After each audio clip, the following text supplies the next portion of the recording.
Një 22 vjeçar banues në Vaudes përfundoi në prangat e policisë pasi sektori për hetimin e narkotikëve konstatoi duke bërë manovra me automjetin e tij që drejtonte në gjendje të dehur, ndërsa gjatë kontrollit fizik 22 vjeçarit me inicialet AG ju gjet edhe një sasi lëndë e dyshuar narkotike kanabis, e cila u sekuestrua në cilësinë e provës materiale. Po specialistët për hetimin e krimeve ndaluan një 37 vjeçar me inicialet AV banues në Shkodër, pasi gjykata e shkallës së parë ka caktuar masën e sigurisë së arrestit me burg për veprën penale të vjedhjes së kryer në bashkëpunim. Ndërkohë specialistët e sektorit të policisë rrugore arrestuan një 42 vjeçar, pasi me automjetin që drejtonte në gjendje të dehur dhe pa leje drejtimi ka përplasur një tjetër automjet dhe më pas është larguar. Gjithashtu specialistët e sektorit të policisë rrugore referuan materialet në prokurori ku nisën procedimet për një 75 vjeçar pasi u kap duke drejtuar motomjetin në gjendje të dehur, një 67 vjeçar pasi duke drejtuar motomjetin pa leje drejtimi ka humbur kontrollin dhe është rrëzuar, një 66 vjeçar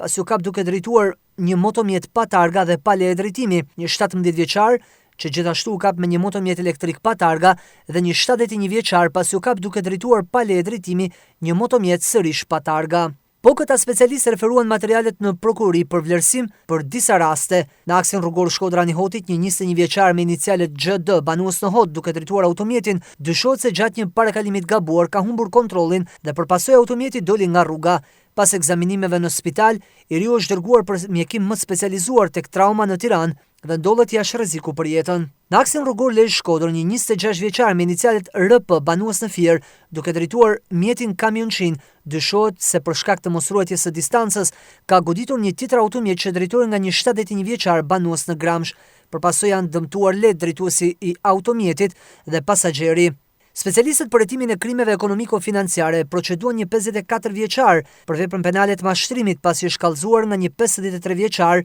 se nëpërmjet mashtrimit i ka shitur rreth 5 dylym tokë në fshatin Bushat të Bashkisë së Vautë-Deës. Në Velipoj u referuan materialet në prokurori për një 74 vjeçar banues në Pulaj pasi është kallëzuar nga një 35 vjeçar banues në Itali se po punon në tokën në pronësi të tij. Për të gjitha këto raste materialet i kaluan prokurorisë.